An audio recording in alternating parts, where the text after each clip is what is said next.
Doit-on tout attendre de l'école? L'école peut-elle régler tous les maux de la société? L'école est-elle une machine qui essore ou qui promeut?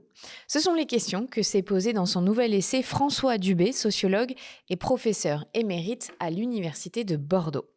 François vient de coécrire un livre sur l'emprise scolaire avec Marie Duru-Bellin, avec pour sous-titre Quand trop d'écoles tue l'éducation. Il est aussi spécialiste des inégalités scolaires en France. Dans cet entretien, François démontre que l'ouverture massive de l'école à toute la population a créé plusieurs décennies plus tard un fort sentiment de déclassement et de rejet de l'école. Alors, quelle solution pour rendre sa noblesse à l'école, pour aider les élèves à reprendre confiance en eux et sortir de l'école non pas avec plus de diplômes, mais avec un véritable savoir qui les préparera à la réalité du monde de l'entreprise. J'ai adoré comprendre le système scolaire, ses effets positifs, mais ses faces cachées aussi, et j'espère que cet épisode vous touchera autant qu'il m'a plu.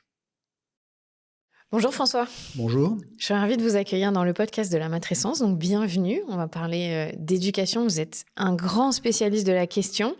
Ma première question c'est, vous avez quel souvenir, vous, de l'école ? L'école que j'ai connue a disparu. L'école que j'ai connue a disparu pour un tas de raisons. C'était une école dans laquelle les destins de classe dominaient, c'est-à-dire les enfants du peuple passaient le certificat d'études, les enfants de la bourgeoisie allaient au lycée, et quelques élèves de plus en plus nombreux, beaux élèves issus de catégories modestes, allaient au lycée, mais ils étaient quand même triés scolairement. Ça, c'est le premier changement, évidemment, c'est très très loin, très très loin de nous. Et la seconde chose que j'ai connue, c'est une école qui était un sanctuaire scolaire, c'est-à-dire que moi, j'ai passé le bac dans les années 60, c'était l'époque des Beatles, des Yéyés, des Stones, de la jeunesse, etc. Mais elle n'entrait pas au lycée. C'est-à-dire qu'au lycée, c'était le lycée de garçons, le lycée de filles, il n'y avait pas d'uniforme, il n'y en a jamais eu. Enfin, vous entriez dans l'école comme on entrait au couvent, d'une certaine façon, et vous repreniez vos habits de jeunes à la sortie de l'école. Donc c'est un monde qui était très différent. Bon, j'en ai pas des souvenirs formidables, c'était quand même un monde ennuyeux, disciplinaire, pas très marrant. Et puis la troisième chose qui a changé, qui dépend pas de l'école, c'était que dans ces années-là, la croissance économique tirait tout le monde vers le haut. Donc quelqu'un comme moi dont les parents n'avaient pas fait d'études, etc., quand il avait le bac, il grimpait automatiquement. C'est-à-dire, socialement, vous grimpez. Dans les années 70-80, la plupart des cadres supérieurs ont le bac, point. Bon, parce que l'économie tirait les qualifications. Donc, voilà, je n'ai pas un souvenir enchanté de cette école. J'ai un souvenir plutôt enchanté du contexte économique, quand même. Pas de chômage, des diplômes rentables. Donc, c'était plutôt pas mal. Mais on reviendra ni à la situation économique, ni à la capacité de dire aux jeunes, vous prenez des uniformes, on sépare les garçons et les filles, on fait le tri. Non, c'est terminé. Ce monde-là a disparu. Bon, personnellement, j'ai pas un souvenir... J'ai un souvenir très agréable mais c'est très difficile de savoir ce que valent les souvenirs de ma jeunesse, parce que c'était un air de liberté, de libération. Voilà, ça s'est conclu d'ailleurs en mai 68. Mais l'école était un monde Austère. austère, triste, voilà. Mais où un prof pouvait dire, sortez vos cahiers, je dicte et le cours se faisait. Voilà. Qu'aujourd'hui, il peut toujours dire ça se passera pas. C'est pas Voilà. on n'est pas face Voilà. à la même situation aujourd'hui en 2024. Et pourquoi vous avez voulu devenir sociologue ? La seule chose que je peux dire, c'est que la sociologie, dont j'ignorais complètement l'existence, m'a plu parce que je m'étais plutôt engagé vers la philosophie. Mais comme j'avais fait un bac technique, plutôt bac difficile d'ailleurs, un bac qui s'appelait maths et technique, J'étais quand même pas très armé. J'étais plutôt bon en philo, mais j'aurais eu des problèmes pour passer le CAPES et la grecque. J'avais jamais fait d'allemand, jamais fait de latin. J'étais quand même pas très, très... Voilà. Donc je suis allé en sociaux, où j'ai beaucoup aimé la sociaux, pour 3 raisons. La première, c'est que c'était un monde des idées, que les idées, ça m'intéressait. Quand même, on a un télo, voilà, quelque chose comme ça. Mais c'était aussi un monde pratique. Il y avait des statistiques, des données. C'était pas, on réfléchissait pas uniquement sur les textes de Kant. Enfin, je veux dire, on se collait au monde tel qu'il était. Et puis, la troisième chose qui m'a plu, mais qui plaisait à ma génération, c'est que c'était une autre manière de faire de la politique. Donc, faire de la sociologie et s'engager politiquement, c'était quasiment la même chose. Alors après, pourquoi je suis devenu sociologue ? Le hasard, les circonstances, qui fait qu'un jour, j'ai croisé un prof qui m'a dit « On cherche un sociologue quelque part, si ça t'intéresse, vas-y ». Bon, voilà, j'y suis allé. Mais je ne l'aurais pas croisé, j'aurais peut-être fait autre chose. Il faut se méfier des discours qui vous disent « J'avais une vocation précoce ». Je crois que c'est des histoires qu'on se raconte. La vocation se fabrique en cours de parcours. Mais le topo sur la vocation précoce, non, je ne savais même pas que ça existait. Donc, vous avez vu une opportunité, vous l'avez saisie. Voilà. C'est pour ça que je regrette évidemment le climat économique de l'époque. Au fond, c'était possible, du coup. C'était possible. Voilà. Alors, vous avez écrit un nouveau livre, vous en écrivez souvent, je le montre à la caméra, ça s'appelle « L'emprise scolaire ». Vous l'avez coécrit avec Marie Durubella. Et vous dressez un portrait robot des conséquences de notre système scolaire aujourd'hui. Pourquoi est-ce que vous êtes intéressé à ce sujet-là précisément, de l'emprise scolaire ? Bien, on s'est intéressé à cette question parce qu'on a le sentiment avec Marie qu'on a vécu, au fond, une formidable période de massification scolaire qui a duré 60 ans. C'est-à-dire le taux de bacheliers, d'étudiants a augmenté mécaniquement et considérablement. Je veux dire, le taux de bacheliers a été multiplié par 6, le taux d'étudiants par 8. Enfin, c'est quand même... voilà. Et on a le sentiment qu'on est au bout de cette période, que ça ne peut plus continuer indéfiniment comme ça. Ça se manifeste d'ailleurs par un tas de traits. Il y a une dévaluation ou une inflation des diplômes. Il y a les vocations des enseignants. Le métier est de plus en plus dur, en fait. Donc, les vocations déclinent. On a le sentiment que... Donc, on est au terme de cette histoire. Et puis... on a aussi fait le constat, mais qui est un peu banal, mais qu'on ne fait pas vraiment en réalité, c'est qu'on vit dans des sociétés où l'école a le monopole du tri des individus. Au fond, c'est ça l'emprise scolaire, c'est de dire aujourd'hui, l'école est la machine qui va trier les gens pour leur donner des qualifications grâce auxquelles ils auront des emplois plus ou moins qualifiés, plus ou moins bien payés, etc. Or ça, c'est une révolution. C'est une révolution parce que jusqu'aux années 60, il y a une partie de la population dont le destin dépend des études. Mais pour la plupart des gens, l'école joue en fait pas un très grand rôle. Je veux dire, les enfants de paysans sont paysans parce que leurs parents l'étaient, les enfants d'ouvriers sont ouvriers parce que... Et j'ai envie de dire, puisqu'on est à Codéran, les enfants de la bourgeoisie de Codéran deviennent des bourgeois de Codéran parce que leurs parents sont des bourgeois de Codéran. Aujourd'hui, il faut passer par l'école. Pour être un ouvrier qualifié, il faut passer par l'école. Pour être un bourgeois de Codéran, il faut passer par l'école. Et donc, ça a donné à l'école une emprise sur le destin des individus considérable. Et donc, cette emprise, elle a des effets positifs, parce que ça a ouvert les portes d'un système qui était quand même très fermé. Mais en même temps, elle a mis une pression sur les individus, sur les familles, qui est tout à fait considérable. Si vous êtes convaincu que le destin social de votre enfant se joue en troisième, plus personne ne peut jouer cool. Enfin, il faut se battre, il faut choisir le meilleur établissement, la meilleure filière, etc., etc. Bon. Et donc, c'est un changement quasi anthropologique. Enfin, on le dit dans l'introduction du livre, c'est quasiment aussi considérable que la révolution industrielle. La révolution industrielle, c'est quand même une révolution parce qu'on passe de l'artisanat à l'industrie de masse, ça change le monde. Et ça change aussi complètement le monde. Alors, c'est un thème, cette critique de l'emprise scolaire est un thème qui est assez fort dans le monde anglo-saxon, anglais et américain. En France, c'est beaucoup plus difficile à faire comprendre et à développer, même si personne ne l'ignore, parce que la France a un rapport très, très sacralisé à l'école. En France, l'école doit sauver le monde. C'est ça que vous dites, l'emprise scolaire, c'est que l'école doit tout. L'école doit sauver le monde. Je veux dire, les gamins ont des problèmes de surpoids. Que fait l'école?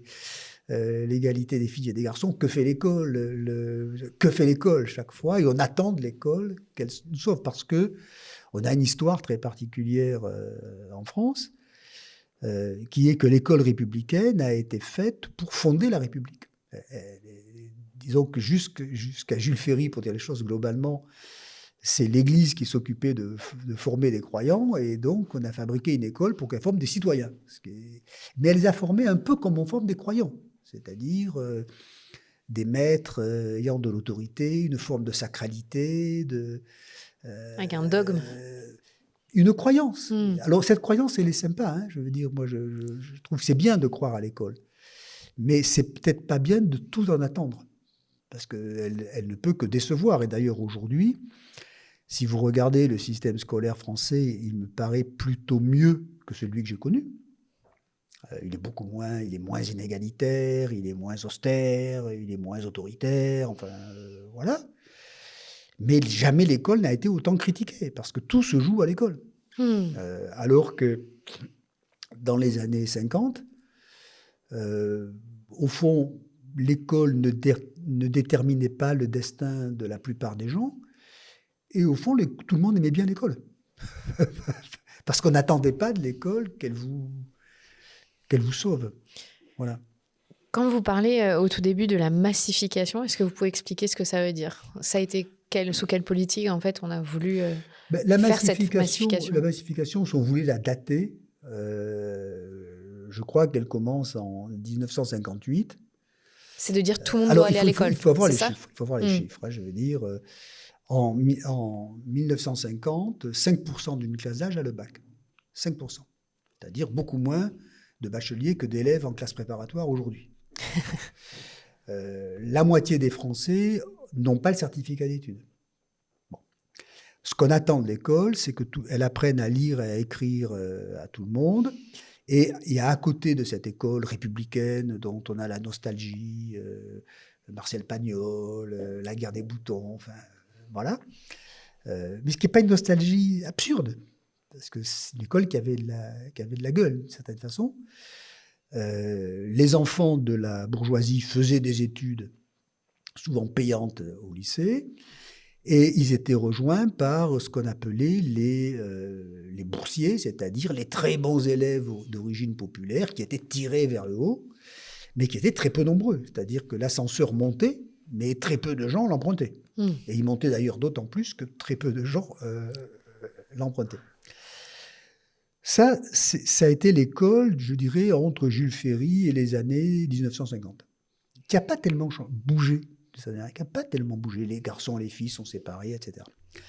À partir de 58, on va abolir l'examen d'entrée en sixième, ce qui ne veut pas dire que tout le monde rentre en sixième, mais on ouvre les portes du collège, on ouvre les portes du lycée. On ouvre les portes du lycée, ce qui fait que beaucoup plus d'enfants d'origine populaire vont rentrer au lycée, mais ils sont quand même triés scolairement. Bon, tout le monde n'y va pas. Bon. Et puis ensuite, c'est une sorte de processus naturel, pour dire les choses simplement. Tout le monde va au collège, d'abord. Et puis ensuite, le taux de lycéens augmente. Il atteint 35% en 1985. Donc 1 sur 3. Là, Chevènement, en 86, déclare que l'objectif, c'est 80%, parce qu'il a vu au Japon que 80% des Japonais avaient le bac. Et comme le Japon, à cette époque, était la star du monde capitaliste, on a ouvert les portes et le taux est monté, monté, monté. L'entrée à l'université a monté, monté, monté. Et d'ailleurs, ça se manifeste par ce paradoxe très étonnant, ce qui fait que plus il y a de candidats au bac, plus le taux de reçus au bac augmente. On aurait pu imaginer qu'il y a de plus en plus de candidats, mais que La sélection est toujours là. la sélection est toujours là, voire qu'elle est plus forte, puisque ceux qui arrivent sont a priori moins bons, entre guillemets, que ceux qui étaient déjà là. Or, c'est le contraire qui se passe. Tout le monde y va, et on va à l'université, et aujourd'hui, on voit que la sélection, ça commence vraiment en master. Ça commence vraiment en master. D'ailleurs, en master, on ferme les portes. Alors, la massification, ça a été ça, mais c'est porté par 3 promesses, au fond. C'est pour ça que c'est très difficile d'y être hostile. La première promesse, évidemment, c'est l'égalité des chances. C'est-à-dire, on ouvre les portes et on dit aux gens, vous tentez votre chance et que le meilleur gagne. Mais tout le monde peut jouer dans le tournoi. Hein, tout le monde peut participer au match. Ce qui est quand même un gros progrès. Je veux dire, aujourd'hui, avoir des parents ouvriers non qualifiés, avoir le bac, c'est pas un exploit. Enfin, je veux dire, c'est bien pour le gamin, mais statistiquement, c'est pas un exploit. Donc, promesse de l'égalité des chances, qui va créer des paradoxes d'ailleurs assez compliqués. La deuxième promesse, qui est une promesse qu'on appelle c'est la promesse du capital humain, c'est-à-dire qu'on fait l'hypothèse que plus les gens sont scolairement qualifiés, plus ils seront économiquement efficaces. Alors ça, on n'a pas de pétrole, mais on a des idées, si vous voulez, ou c'est le traité de Lisbonne, mais ce qui n'est pas idiot non plus. Ce qui n'est pas idiot. Donc, plus les gens font d'études, plus ils seront professionnellement compétents, actifs, etc., etc. Et puis la troisième promesse, c'est de dire, comme l'école incarne les valeurs de la démocratie, la tolérance, la confiance dans la raison, le respect de la loi, enfin toutes ces vertus civiques qui sont au cœur du projet républicain. Donc plus on va à l'école longtemps, plus les valeurs de la démocratie vont se développer. Et le constat qu'on fait, évidemment, n'est pas exactement celui-là. C'est-à-dire que les inégalités, le poids des inégalités sociales n'a pas été tellement réduit. Alors, il faut être nuancé. Par exemple, les filles sont les grandes gagnantes de la massification, scolairement. Elles sont meilleures à l'école et ensuite elles ont des problèmes sur le marché du travail parce qu'elles font des enfants, ce genre de détails. Petit détail. qui comptent, mais enfin, quand même. Bon, je veux dire, aujourd'hui, par exemple, les filles sont presque, je crois même, elles sont majoritaires en médecine. Quand j'étais étudiant, il n'y en avait pas beaucoup. Alors avant, il n'y en avait pas du tout. Elles sont majoritaires dans la magistrature. Bon, je veux dire, bon. Donc, on a eu des progrès, mais au fond, si vous regardez ceux qui ont réussi et ceux qui ont échoué, c'est pas près toujours les mêmes, sauf que, et ça c'est un grand changement, avant ça se jouait dans la naissance, c'est-à-dire l'école n'est pas pour moi, disaient les enfants du peuple, et l'école est pour moi, c'est une évidence, disaient les enfants de la bourgeoisie. Aujourd'hui, ça se joue dans l'école. C'est-à-dire la production des inégalités, elle se fait dans les parcours scolaires. Ce qui fait qu'il y a un désenchantement à l'égard de l'école. Cette école qui était perçue comme juste, elle est extrêmement critiquée. Ça, c'est la première déception. Mais elle n'est pas française. Sinon que les Français sont plutôt, comparaison internationale, pas en notre faveur. C'est-à-dire qu'on est un pays dans lequel les inégalités scolaires sont plus grandes que dans les pays comparables et dans lequel le poids de la naissance sur les parcours scolaires est plus fort que dans les pays comparables. Bon. On sait pourquoi ?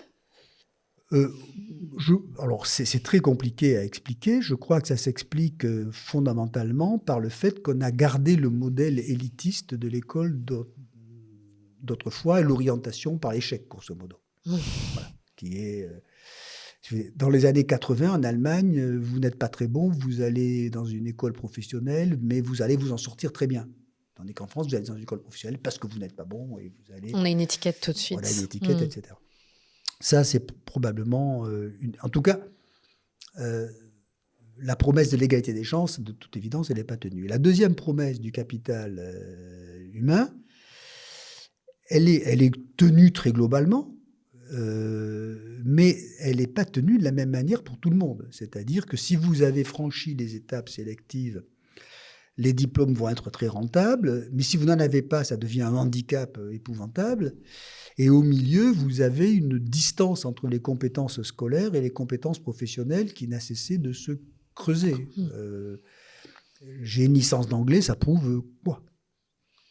Que j'ai fait 3 ans d'anglais, ce qui est très bien, je ne suis pas contre. Mais professionnellement, et un étudiant sur 2 va sortir de l'université, non sélective, enfin de masse, en ayant une activité professionnelle qui n'a aucun rapport avec sa formation. D'où le sentiment de déclassement, puisque, au fond, il faut faire de plus en plus d'études pour obtenir le même boulot que ses parents.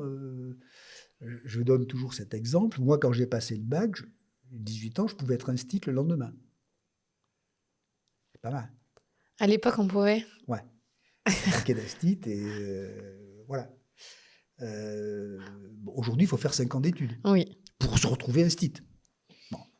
Donc, vous avez un phénomène de déclassement, de désajustement. Et au fond, qu'elle se pose de plus en plus la question de l'adéquation des compétences académiques et des compétences sociales et professionnelles qui ne sont pas exactement du même ordre. Et puis la troisième déception, qui est quand même probablement la plus lourde, c'est que il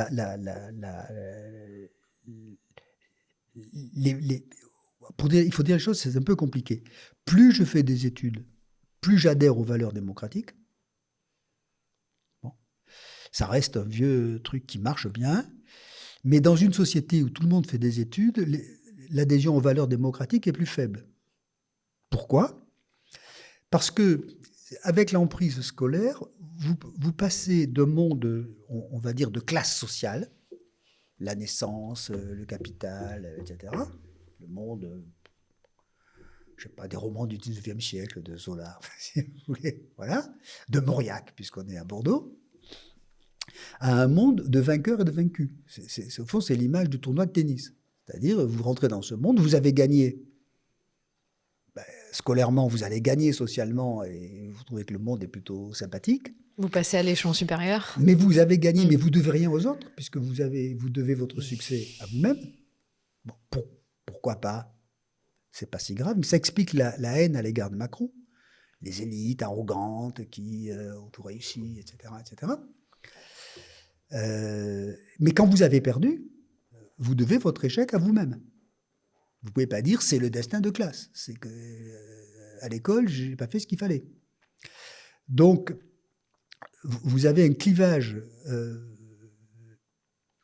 entre les vainqueurs et les vaincus qui n'est plus exactement le même qu'entre, je veux dire, la bourgeoisie et le prolétariat. Bon. Et ce clivage-là, évidemment, alors ça c'est très fondé sociologiquement, mais les derniers, l'Angleterre, les États-Unis, les travaux de Piketty, etc., montrent que le diplôme devient un des facteurs déterminants du vote. Et si vous prenez le cas de la France, en 1981, l'élection de Mitterrand, grosso modo, le vote de gauche, c'est les ouvriers plus les petits fonctionnaires. Les ouvriers, les instituts et les profs, quoi. Voilà, c'est le vote de gauche. Aujourd'hui, tout cet électorat populaire, qui est populaire parce qu'il a échoué à l'école, je ne sais pas si je me fais comprendre, il a basculé vers l'extrême droite parce qu'il y a du ressentiment à l'égard de l'arrogance des savants, des dirigeants, des intellos, des journalistes, voire de l'école elle-même. On s'y est habitué, mais j'aurais jamais imaginé il y a 40 ans. Moi, il y a 40 ans, j'étudiais les émeutes des Minguettes, qui ont été les premières émeutes en France. J'étais dans ce quartier-là. En 83. 83. Les premières émeutes, c'est 81. Enfin, c'est juillet 81, peu importe. La marche pour l'égalité, c'est 83. On fout pas le feu au collège. Bon, les dernières émeutes, on fout le feu au collège. Et au collège, et au centre, de documentation pédagogique. Centre de documentation, à la là où il y a le savoir, etc. C'est-à-dire il y a de l'hostilité. Voilà. Alors ça, c'est très, très étudié au l'électorat de Trump. Ils détestent les savants, les intellos, la côte Est, les universités, etc., etc.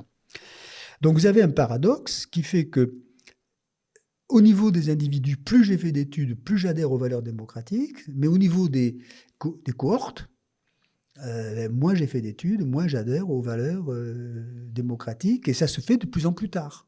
C'est-à-dire que le bac, ça suffit plus pour vous faire passer du côté démocratique, c'est ça. Côté entre guillemets, oui. Entre guillemets démocratique. Les autres étant aussi démocrates. Bon.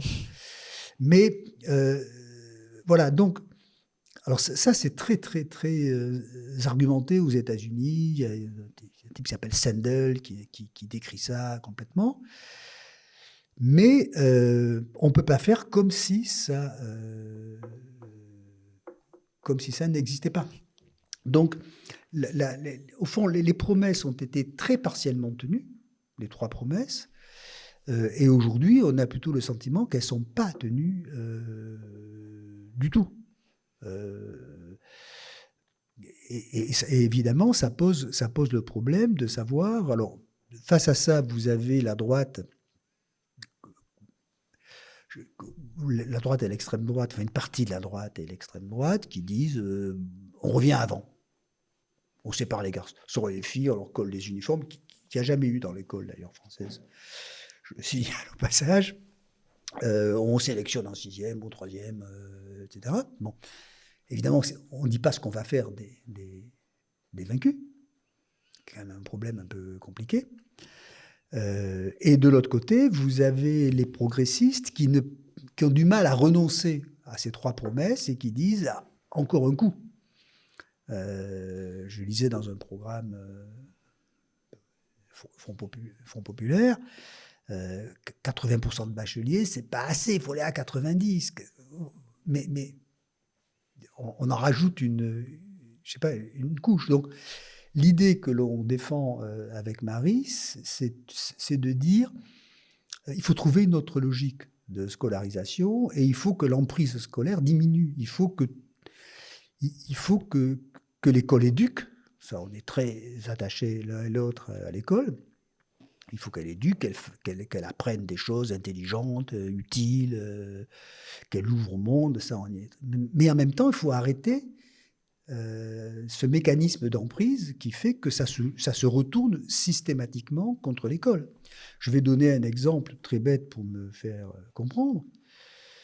Si vous êtes convaincu que le destin social de votre enfant se joue à l'école, vous faites n'importe quoi pour qu'il aille dans le meilleur établissement et vous paierez et vous ferez n'importe quoi. Et je le reproche à personne. Dire comment faire autrement. Et d'ailleurs, les gens des catégories modestes qui ne peuvent pas faire ça, on éprouve une frustration. Pourquoi moi, je n'ai pas la possibilité de faire ce que les autres font. Donc, vous avez la production des inégalités, ce n'est pas simplement un effet de structure, pour parler de manière un peu abstraite, c'est-à-dire les inégalités sociales, de classe, ça joue évidemment beaucoup, mais c'est aussi un effet, c'est le résultat de l'action. Je veux dire, si je choisis la meilleure filière, le meilleur lycée, etc., c'est ce qu'on montrait dans le bouquin qu'on a fait que j'ai fait avec Najat Vallaud-Belkacem, c'est de dire, les riches se regroupent, bon, c'est pas très sympa, mais ok, mais les pauvres sont regroupés dans des établissements qui sont de plus en plus ghettoisés, dont le niveau s'effondre et qui finissent par brûler quand il y a une émeute. Bon, donc on ne peut plus continuer éternellement de cette manière, mais au fond, tout ça peut paraître un peu vague, mais moi je crois que l'industrie, ça a été formidable. Ça a élevé le niveau de vie, de consommation de la population, même si les ouvriers, c'était pas si drôle que ça. Mais avant, c'était pas très drôle non plus. Donc, bon. Mais c'est bien. Mais il y a un moment où il faut arrêter. Et aujourd'hui, au fond de toute la réflexion, c'est de dire il y a un moment où on ne peut pas continuer à produire des voitures, on ne peut pas continuer à détruire la nature, on ne peut pas continuer. Et on ne peut pas continuer à dire il faut en faire encore plus pour que ça aille mieux. Parce que voilà. Eh bien, je crois que pour l'école, c'est ça. Sauf que pour l'école, c'est difficile à penser parce que, je répète, on a une image un peu enchantée de l'école. Mais je crois que je crois que ce qu'on dit avec Marie, ça me fait toujours penser au secret de Polichinelle. Vous savez, le secret de Polichinelle, c'est le secret que tout le monde connaît, mais tout le monde s'accorde à dire qu'il ne faut pas le dire. Voilà. Bien, j'ai l'impression que ce qu'on dit sur l'école, c'est un peu le secret de Polichinelle, c'est-à-dire, au fond, tout le monde le sait, mais on ne touche pas à l'école et au système on en ne peut place. pas toucher à l'école parce que éduquer, c'est mieux que pas éduquer, etc. C'est ce qui est pas toujours vrai. Quand vous dites que voilà, l'ascenseur social dans les années 60, ça marchait avec l'école, aujourd'hui, cet ascenseur, c'est une hérésie, il ne marche plus, enfin, je veux dire, il n'existe même plus. Non, Comment est-ce que vous il marche. l'imagez? L'ascenseur, il marche. Il y a toujours des gens qui ont des origines modestes, qui, grâce à l'école, montent. Mais qu'est-ce qui a changé? C'est que, et je n'ai pas la nostalgie du système d'avant, c'est que peu de gens empruntaient l'ascenseur. Les Albert Camus, il n'y en avait pas beaucoup. Hein, de gens orphelins de père et dont la mère était analphabète et qui sont Albert Camus. Il n'y en avait pas. Bon. Alors, il n'y avait pas que des fils de paysans qui devenaient instits, etc. Il y en avait, mais c'était des destins individuels dans un mécanisme général de reproduction. Aujourd'hui, on change la règle du jeu, on dit tout le monde est non seulement a la chance de faire ça, mais tout le monde a le devoir de faire ça. Et donc, vous changez complètement la règle du jeu. Il y a toujours des gens qui montent, mais évidemment, l'école est toujours en dessous de ses promesses. Parce que ce n'est pas l'école qui définit les positions sociales. Je veux dire, si vous formez si 60%, ce qui est le taux aujourd'hui de gens sont dans l'enseignement supérieur, il n'y a pas 60% de cadres supérieurs. Bon. Voilà, c'est comme ça. Sans compter que vous avez aussi des mécanismes internes à l'école qui font que la logique académique fait qu'on va avoir l'acquisition de compétences académiques qui sont parfois extrêmement éloignées des compétences professionnelles. Qu'est-ce que tu sais faire, quoi? Donc, ce qu'on suggère, nous, c'est de dire il faut faire que tout le monde ait ce à quoi il a droit, ce qui n'est pas facile, et en même temps de diversifier les parcours pour que chacun ait, comment dire, pour qu'il y ait plusieurs manifestations du mérite. Voilà. Et moi, je suis très très sensible à ça parce que quand je vois des gens dont le métier est a priori peu qualifié, je suis toujours fasciné par le fait qu'ils ont des compétences incroyables et beaucoup plus de compétences que moi, des compétences académiques, mais qui ne suis pas foutu de faire un nombre considérable de choses compliquées. Donc, vous donnez, dans le livre, vous donnez l'exemple du mécanicien de la moto. C'est ça c'est un livre célèbre, oui. Qui a des compétences que la plupart des gens n'ont pas, parce qu'il faut de la compétence situationnelle, de résolution de problèmes, de trouver... Mais vous pensez aux compétences des aides-soignantes, vous pensez aux compétences des gens qui actuellement sont chauffagistes et font changer le système de chauffage, etc. C'est des compétences que la plupart n'auront jamais. Mais qui sont dévalorisées parce que scolairement, parce qu'on reste dans une société qui pense qu'il est juste d'indexer le statut et les revenus sur le diplôme. Bon, évidemment, c'est pas juste, parce qu'il n'y a pas de raison que le mérite scolaire soit la forme ultime et générale du mérite. Ça, c'est pas justifiable. Et la seconde, évidemment, raison, c'est que c'est totalement absurde, parce que y a des distances considérables entre les uns et les autres. Et ça, c'est peut-être une caractéristique française, c'est que, au fond, on pense, à juste titre, que les inégalités liées au marché sont injustes. En France, moi, je suis plutôt français de ce point de vue-là, je pense. Mais on pense que les inégalités scolaires sont justes. Non, elles sont... est-ce que je mérite mon mérite? Voilà. Ou est-ce que j'ai bénéficié d'un système qui me Mon met en valeur? mérite, oui, et puis est-ce que mes parents, le hasard, la chance, etc. Je veux dire un tas de choses. Je ne dis pas qu'il n'y a pas de mérite, évidemment.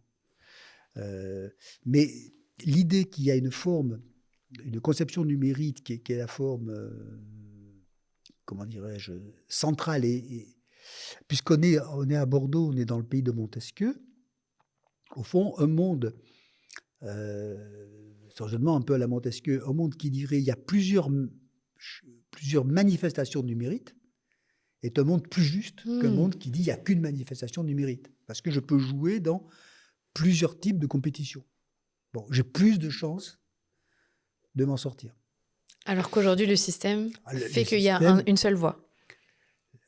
Alors, c'est compliqué. Le système fait qu'il n'y a qu'une seule voie. En même temps, on s'aperçoit que c'est en train de changer en réalité. C'est-à-dire qu'aujourd'hui, un BTS académiquement faible, ça peut être nettement mieux qu'une licence académiquement plus forte.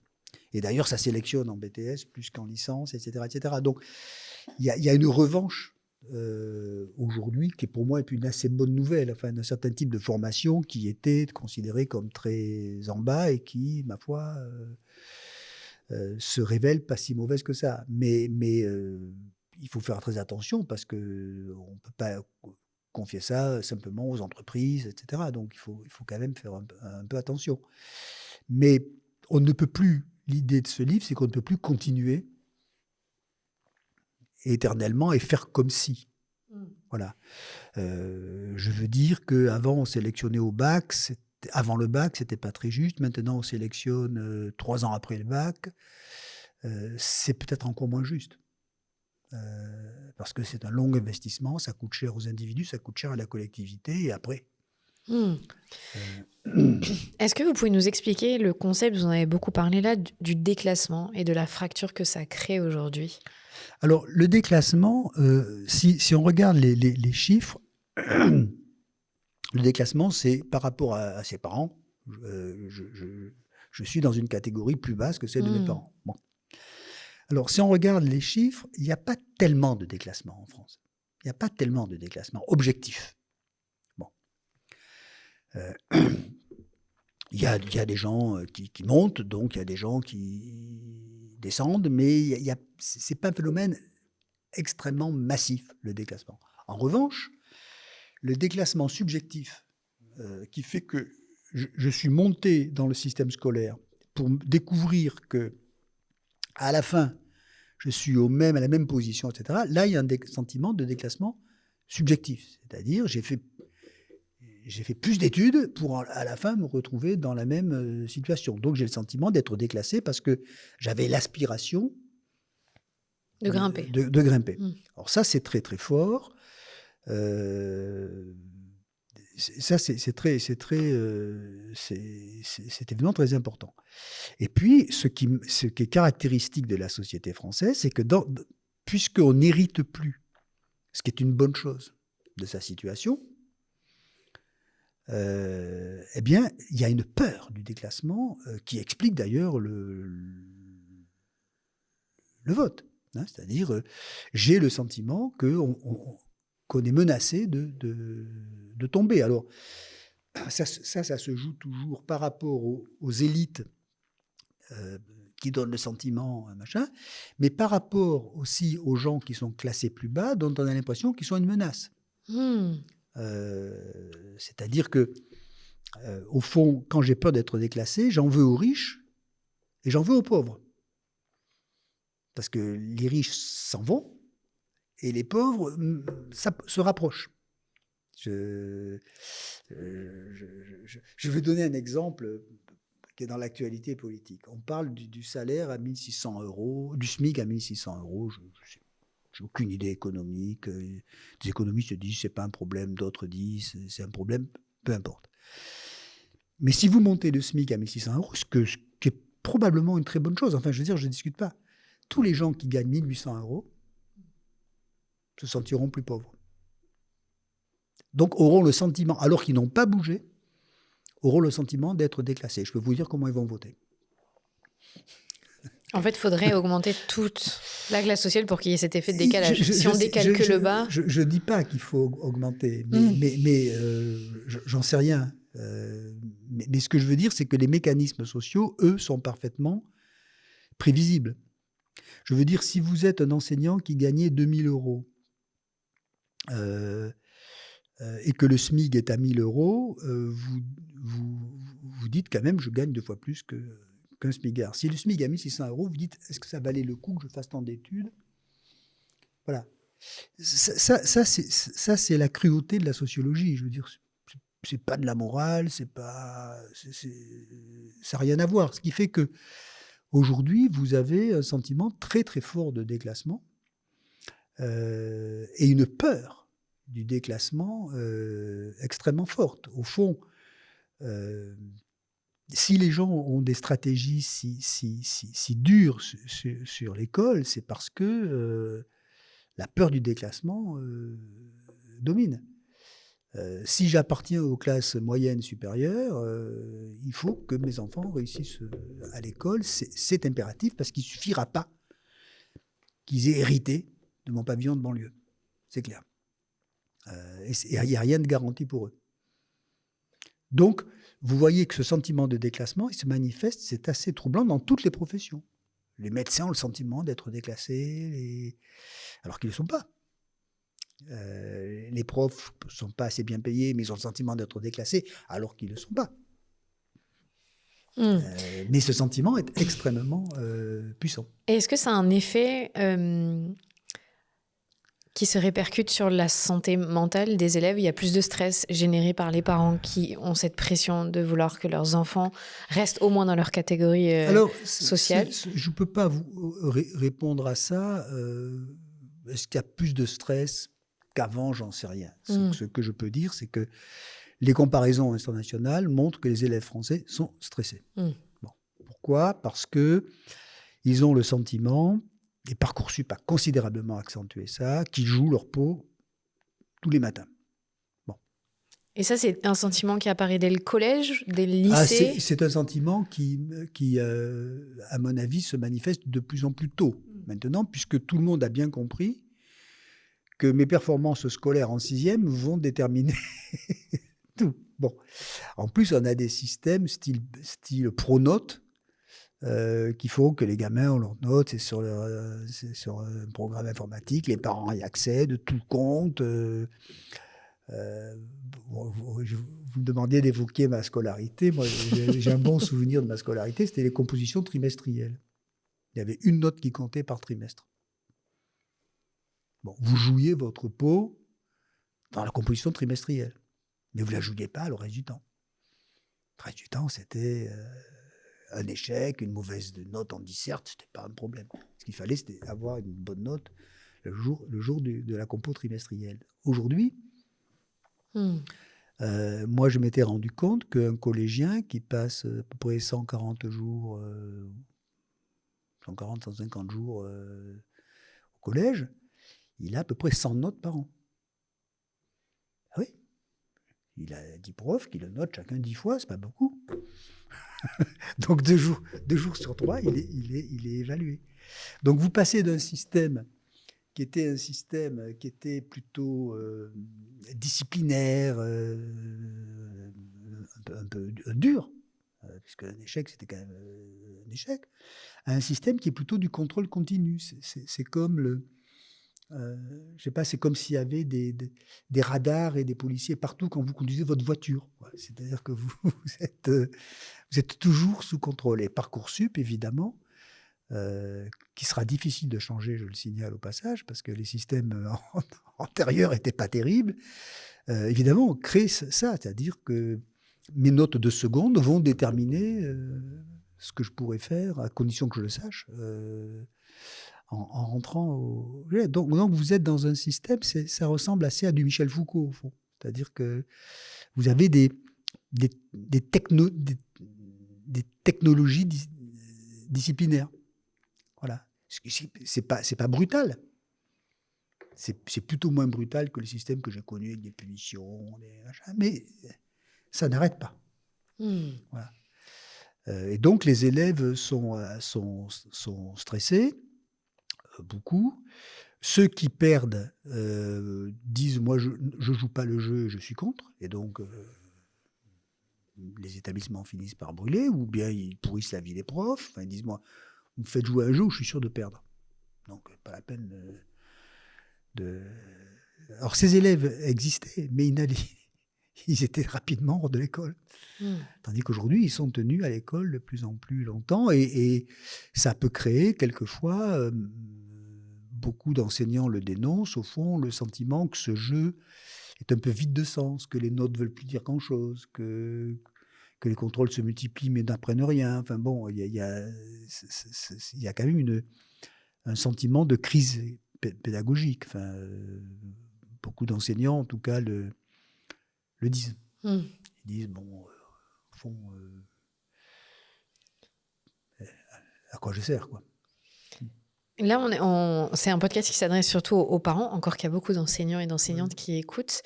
Est-ce qu'on a un pouvoir de quoi que ce soit en tant que parent, où on met nos enfants dans une machine à laver quelque part qui va les essorer et ressortir Non, les parents ont un pouvoir considérable pour deux raisons. La première, c'est que quand même, ça reste très classique, c'est les conditions de vie, d'éducation qui jouent un rôle dans le succès scolaire. Bon, ça reste... je veux dire que on s'aperçoit que, par exemple, au moment d'entrer en 6e, le taux d'enfants qui savent déjà lire chez les cadres est 3 fois supérieur à celui qu'il est chez les ouvriers. Donc c'est bien, ils ont appris à lire pas qu'à l'école. Ou en tout cas, ils avaient des soutiens à côté, etc. Ils ont, je crois, quelques centaines de mots de vocabulaire de plus. Enfin, les conditions d'éducation jouent un rôle essentiel. Et les parents le savent. Les parents le savent. Alors, ce qui est désolant, c'est qu'il y en a qui ils le savent tous, il y en a qui savent comment faire, il y en a qui ne savent pas comment faire. C'est un peu compliqué. Et puis, les parents, ensuite, ont des choix stratégiques. Par exemple, vous vous rendez compte que... alors, ça vaut pour les grandes villes, évidemment. Comme Bordeaux, je vais choisir mon lieu de résidence en fonction de la qualité supposée de l'établissement scolaire. Quand je m'intéressais de près à tout ça, il y a encore une vingtaine d'années, je choisissais l'allemand, pas parce que j'aimais l'allemand, mais parce que je savais que la 4e allemand, c'était la meilleure 4e du collège, où je choisissais le latin. Enfin, bon, alors, le problème, c'est que quand vous avez des inégalités qui sont définies tout au long d'un parcours, toutes ces petites inégalités finissent par être considérables. Je ne sais pas si je me fais comprendre. Naguère, il y avait une inégalité de base, les bourgeois, les prolos, pour dire les choses, les garçons, les filles. Bon, ça jouait massivement avec quelques individus qui échappaient à ces lois extrêmement fortes. Aujourd'hui, les inégalités, c'est l'accumulation, c'est l'agrégation, c'est la multiplication de petites inégalités qui se multiplient et qui, à la fin, vont faire de très, très grandes inégalités. Et donc, les parents le savent. Et on s'aperçoit d'ailleurs, dans ce livre, on le raconte, qu'au fond, l'éducation familiale a complètement changé. Alors moi, c'est des choses que j'ai observées de près. C'est que d'une certaine manière, vous donnez à vos enfants la plus grande liberté possible, sous réserve qu'ils assurent à l'école. C'est-à-dire que le contrôle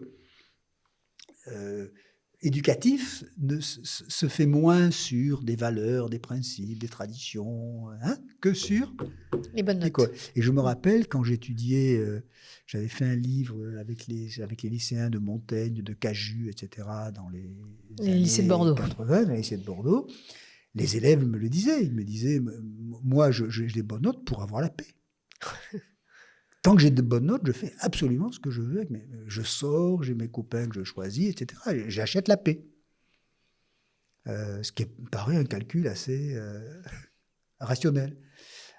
Évidemment, si j'ai des mauvaises notes, on va se commencer à s'inquiéter sur mes fréquentations, mes loisirs, et on va commencer à me pourrir la vie. Donc vous avez un mode éducatif qui a basculé, si vous voulez. C'est-à-dire que au fond, traditionnellement, vous aviez dans l'école française une séparation de l'enfant et de l'élève. L'enfant, c'était la famille, l'élève, c'était l'école, et c'était des mondes séparés. On a longtemps pensé qu'à cause de Françoise Dolto, tout un tas de choses, l'enfant allait devenir le roi à l'école. Et en fait, ce qui s'est passé, c'est le contraire. C'est que c'est l'élève qui envahit la famille. Je sais pas, vous voyez ce que je veux dire, c'est pas simple, c'est les attentes scolaires qui fixent les règles familiales. Alors, dans les catégories favorisées, ça se fait, mais dans les autres, ça pose plus de problèmes. Mais personne n'échappe à l'emprise de l'école sur la vie familiale. Bien sûr, oui. Bien sûr. Ça dicte. Voilà, où on a aussi des cas, si vous voulez, quand on va s'interroger sur les problèmes des enfants parce que l'élève échoue. C'est parce que l'élève a des problèmes scolaires qu'on va se dire, est-ce qu'il n'aurait pas des problèmes personnels par ailleurs? Mais s'il est bon scolaire, il peut avoir tous les problèmes personnels qu'il veut. Voilà. Dans le livre, vous abordez le thème des soft skills, oui. Parce que vous expliquez qu'aujourd'hui, nos diplômes ne nous permettent pas forcément d'avoir des compétences professionnelles. Et vous dites que c'est la clé de l'avenir, ces soft skills. Est-ce que, déjà, vous pouvez définir ce que c'est pour celles qui ne connaissent pas, et est-ce qu'on les enseigne à l'école? Ou est-ce qu'on les apprend ailleurs? Alors, les soft skills, ce n'est pas forcément l'avenir. Mais ce que je veux dire, c'est que vous avez... dans la plupart des exercices professionnels, un tas de compétences qui sont des compétences qui s'acquièrent dans le milieu professionnel, qui sont la capacité d'avoir des relations avec les autres, la confiance, l'autorité, la capacité d'organiser son temps, son travail, etc. etc. Ce qui fait d'ailleurs que quand des entreprises recrutent des gens très, très qualifiés, elles prennent du temps pour savoir comment ils fonctionnent. Voilà. Bon. Je veux dire, il y a un tas de métiers où c'est évident. Je veux dire, par exemple, les métiers du soin, c'est ça. Alors, ça s'apprend, mais ça ne s'apprend pas à l'école. L'école ne peut pas les apprendre. L'école peut apprendre... L'école pourrait faire mieux en apprenant le débat, la discussion, le respect des règles. On aurait beaucoup de progrès à faire. Mais tout ça, c'est des formes de mérite qu'il faudrait reconnaître. Et au fond, un de mes collègues avait écrit un livre qui s'appelait « Quand on n'a que le diplôme », un collègue de Bordeaux qui s'appelle Romain Delesse, et qui montrait que quand un étudiant quittait la fac avec sa licence, eh bien, il passait des mois et des mois à essayer d'acquérir des compétences dans des jobs, dans des boulots, pour apprendre ces fameuses soft skills. Alors, ça veut tout et rien dire, les soft skills. Mais ça veut dire que les compétences académiques ne sont pas les seules. Alors, vous avez des formations, moi, que j'aime bien, les formations professionnelles. C'est pour ça que j'ai une tendresse pour les formations professionnelles, parce qu'on y apprend à la fois le savoir et le métier. Bon, je veux dire que si vous prenez la formation d'un médecin, alors il a des compétences en biologie, et même en mathématiques qui ne servent pas à grand-chose pour son boulot, mais peu importe. C'est-à-dire, il a des compétences académiques, mais ensuite il va à l'hôpital. Son métier, il apprend à l'hôpital. Bon. Un ingénieur, il a des compétences en physique, mais pas pour devenir physicien. Pour faire un métier. Donc, Ça marche pour les élites.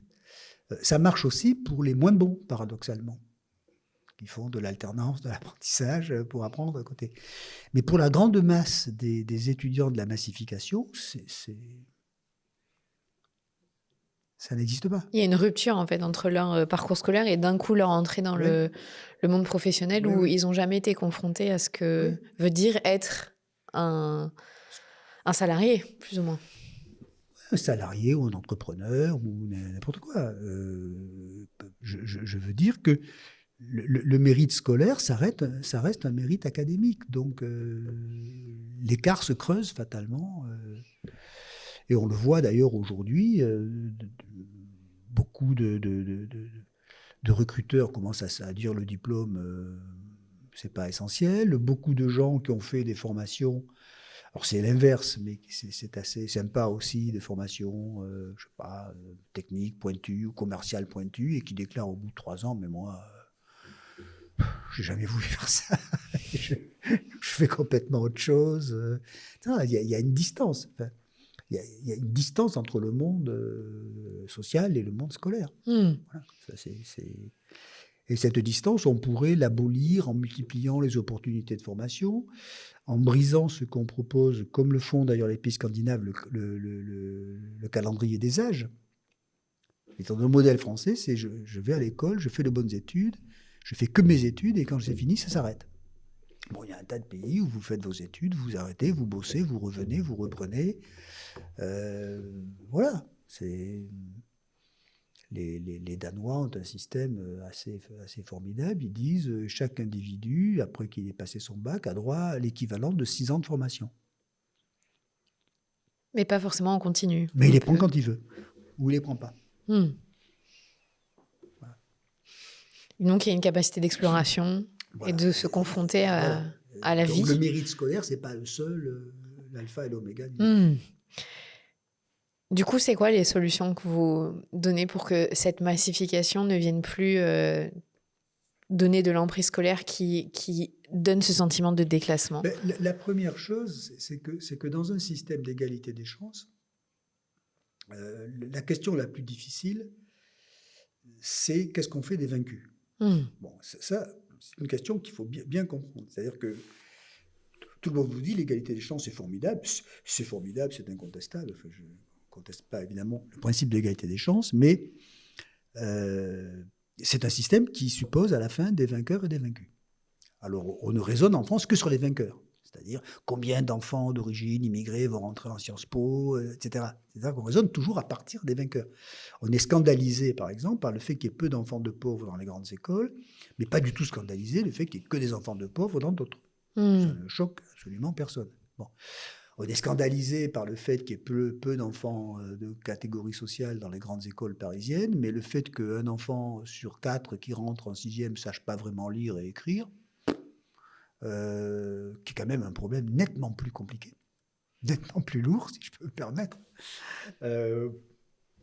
Ça fait un entrefilet dans le journal. Bon. Donc, il faut bien comprendre que dans un système dans lequel nous sommes, qui est l'idée que chacun a le droit de faire valoir son mérite pour accéder à une position sociale, la question fondamentale, c'est qu'est-ce qu'on fait des vaincus? Alors, c'est une question qui a été posée par le grand philosophe politique américain qui s'appelait Rawls, qui disait l'égalité des chances, c'est possible à condition que le sort des vaincus s'améliore. Voilà. Donc ça reste une question essentielle et qui fait que un des problèmes que l'on doit dire, c'est tout le monde va à l'école jusqu'à 16 ans, qu'est-ce qu'on peut exiger de l'école? Et ça, je crois que c'est fondamental. C'est-à-dire que si on a des gamins qui, à 16 ans, ne savent pas vraiment lire, écrire, compter, sont fous de colère contre l'école, on le paiera. Et on le paye, si je peux me permettre. Bon. Et ça, c'est bien plus important. Je suis favorable à ce que les enfants de pauvres accèdent à Sciences Po. Mais enfin, l'unité de compte, à Sciences Po, c'est quelques centaines. Là, c'est plutôt des centaines de milliers, l'unité de compte. Donc, vraiment, c'est tout à fait fondamental. Donc, il faut mettre le paquet sur la formation des enseignants, sur qu'est-ce qu'on attend de l'école, redéfinir les curriculums, les méthodes d'apprentissage, faire qu'on ne soit pas obsédé par l'idée que chaque année, c'est la propédeutique de la suivante. C'est-à-dire que le programme de 6e, il est fait pour entrer en 5e, qui est fait pour entrer en seconde, qui est fait pour entrer en prépa. Vous voyez, il faut dire, c'est fondamental. C'est le salaire minimum. C'est ce qu'on doit à tous, y compris aux pas bons. Et ça, c'est la question fondamentale. C'est-à-dire, on ne peut pas faire poser les massifications sur des piliers qui sont aussi instables, d'autant plus qu'on fait passer tout le monde. C'est-à-dire que les gamins sont... un gamin sur 4 ne sait pas lire en entrant en 6e, il n'empêche qu'ils se retrouveront en fac. Enfin, tout le monde dit c'est bidon, bien sûr. Et donc, déception, amertume, ressentiment, les profs en ont marre, enfin bon, il y a quelque chose qui ne va pas. Donc, je crois qu'il faut mettre le paquet, et c'est compliqué parce qu'il faut mettre des moyens, il faut former les enseignants. Moi, je pense que l'enseignement est un métier, et que métier, ça s'apprend. Je veux dire que si on formait les pilotes de ligne et les médecins comme on forme les enseignants, c'est-à-dire en disant vous avez un haut niveau académique et quelques stages et ensuite prenez les commandes d'une salle d'opération ou d'un avion, on n'irait pas beaucoup à l'hôpital et encore moins dans un avion. Voilà, bon, mais j'ai un peu honte de dire ça, mais quand même, ça ne va pas. Et les comparaisons internationales jouent contre nous de ce point de vue-là. Donc, il faut valoriser le métier, il faut que ça soit un métier, que ça s'apprenne, et qu'on ait cet objectif. Ensuite, je crois qu'il faut briser le monopole du mérite scolaire. Ce qui va être perçu, notre livre sera perçu comme un manifeste néolibéral, tas de bêtises, etc. Mais de dire, il faut qu'il y ait que les individus aient plusieurs opportunités de manifester leur qualité, leur talent, etc. Et donc, à côté de l'école, il faut que les associations, les syndicats, les entreprises, tout ça étant évidemment contrôlé, participent à la formation des individus. On ne peut pas voilà, exiger toute l'école. Scolariser en permanence le monde. Et quand on regarde d'ailleurs ce qui se passe dans la réalité, c'est ce que font les gens en fait. Mais c'est pas dans le modèle... c'est pas dans le modèle académique. Et puis, Marie et moi, on est des vieux cochons, d'une certaine manière. On croit quand même que le travail, c'est bien, que ça a de la valeur et qu'il faut valoriser le travail. Qu'il faut former les gens, que le travail soit plus intéressant, mieux payé. Or, avec l'emprise scolaire, vous dites que c'est un travail non qualifié, donc on peut y aller. Moi, je me rappelle... J'ai un bon souvenir du premier confinement. Parce que dans le premier... Enfin, j'ai un bon souvenir, c'était pas très agréable, mais le premier confinement, on s'est dit, mais enfin, quand même, les caissières de supermarché, les éboueurs, les routiers, tous ces gens considérés comme ayant aucun mérite, ils sont quand même totalement indispensables. Si on n'est pas mort, c'est quand même grâce à eux. Les aides-soignants, les gens... Les aides-soignantes, etc., etc. Voilà. 3 semaines après, on l'avait oublié, on est revenu au premier de la classe, et avec cette idée absurde, si tout le monde est premier de la classe, tout le monde sera... Ben évidemment, non. Il n'y aura pas des premiers de la classe, parce que le système ne peut pas faire que des premiers de la classe, etc. Donc, il faut revaloriser aussi le travail. Il faut quand même dire... La question de fond, c'est de dire qu'est-ce qu'on peut exiger de l'école.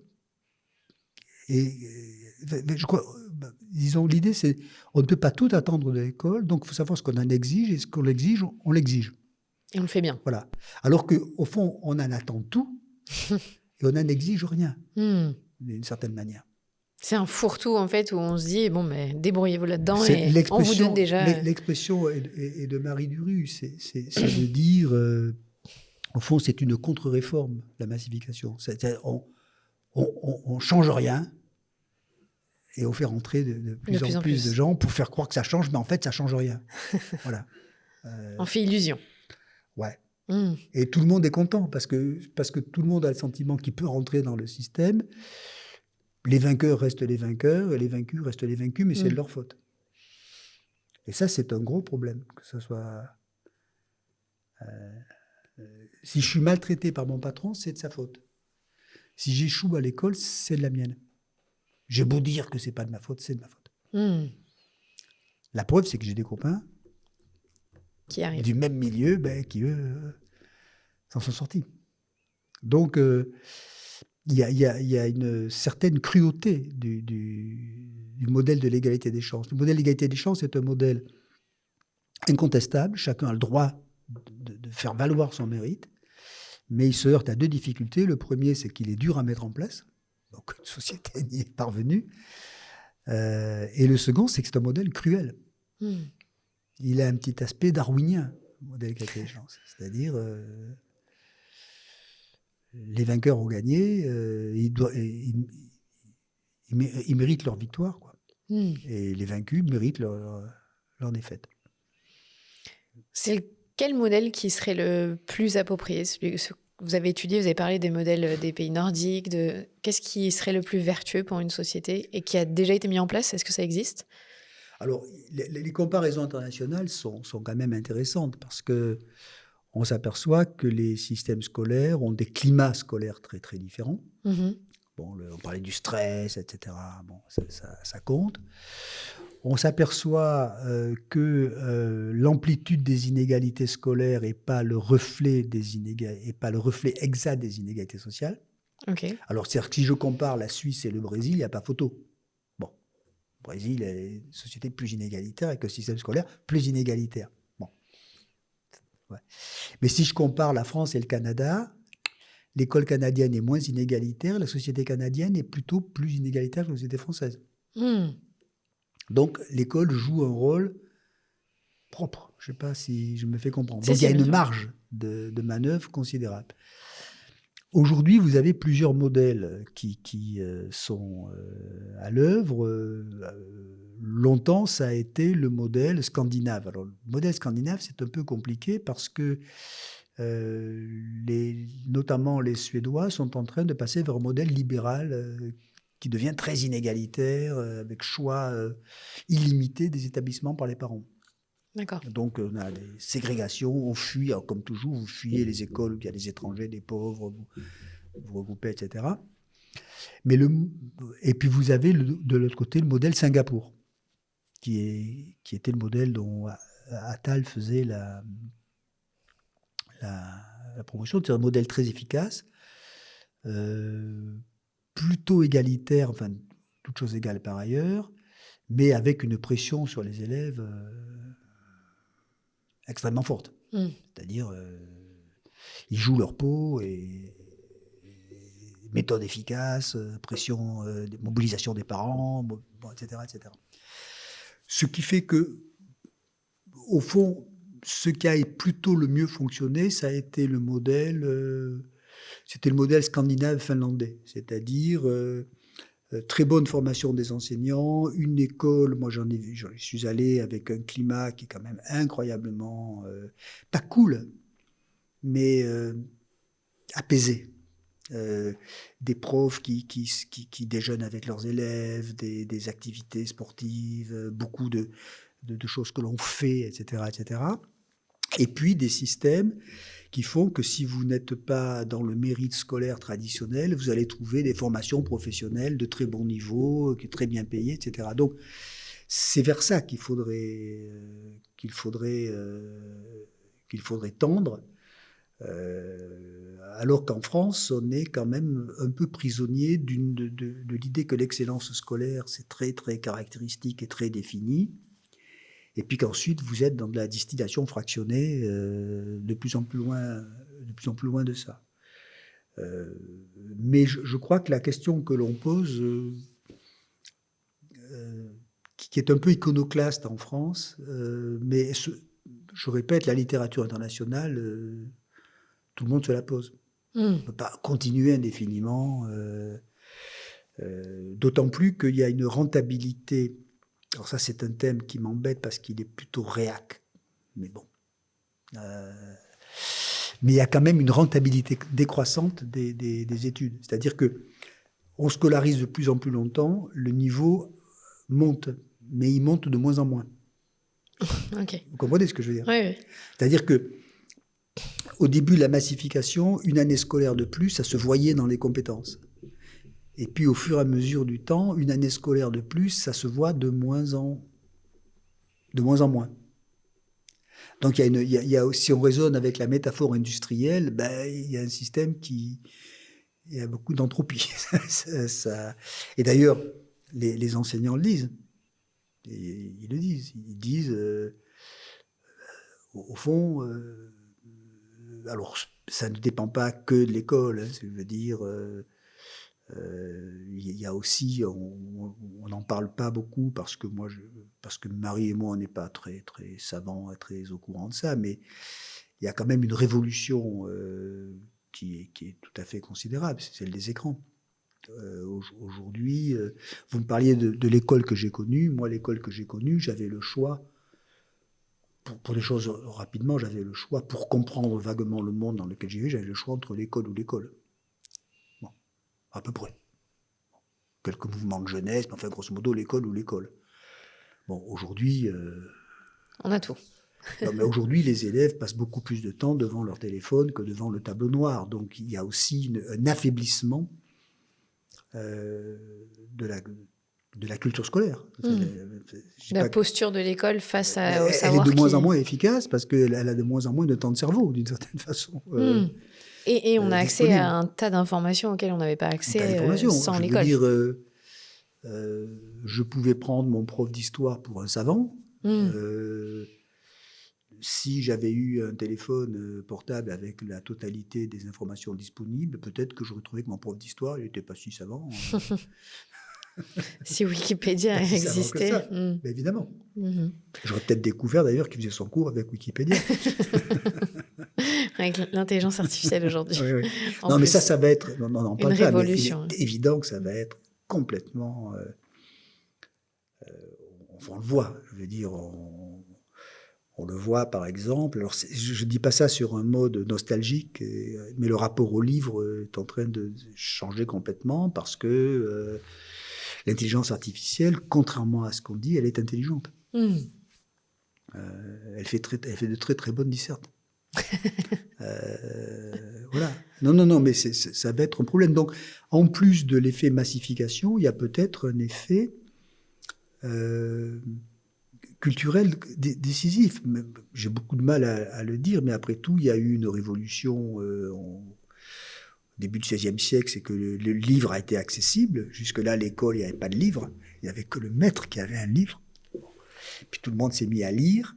Peut-être qu'aujourd'hui, c'est la fin de ce monde-là et qu'on entre dans un cadre où là, l'école peut se trouver complètement déstabilisée et obligée de se redéfinir. Moi, j'avais vu des écoles à Chicago. C'était pas l'intelligence artificielle, mais quand même, chaque élève était devant son écran en classe et avait un programme qui lui était destiné qu'à lui. C'était plus la classe. C'est-à-dire l'enseignant lui filait ce qui lui allait à lui. C'est-à-dire que c'était un enseignement totalement individualisé. Et ça change le rapport aux autres, le rapport à soi. Enfin, c'est pas que de la technique. On est à l'aube de bouleversements qui vont je pense que... se matérialiser. Oui, qu'on va... ce que nous décrivons me semble évidemment un peu aller de soi, mais il est probable que le changement des technologies va jouer un rôle bien plus décisif. Oui. Merci beaucoup, François. Merci. C'était très dense. Il y a beaucoup de connaissances. Je sais que vous, c'est votre quotidien, votre métier, donc vous ne découvrez rien. Mais c'est vrai que pour beaucoup de parents, quand on met nos enfants à l'école, on ne sait pas trop ce qui s'y passe non plus et on ne comprend pas forcément tous les rouages. Vous l'avez signalé. Et c'est important, je pense, de savoir ce que ça va permettre ou pas à nos enfants, cet accès au savoir, à l'éducation et ce qui aujourd'hui se joue au final à l'école. Et merci beaucoup. Merci d'être venu jusqu'ici. Bon, vous êtes bordelais, donc vous n'avez pas fait un très grand voyage. Et c'était très intéressant. Merci beaucoup, François. Merci.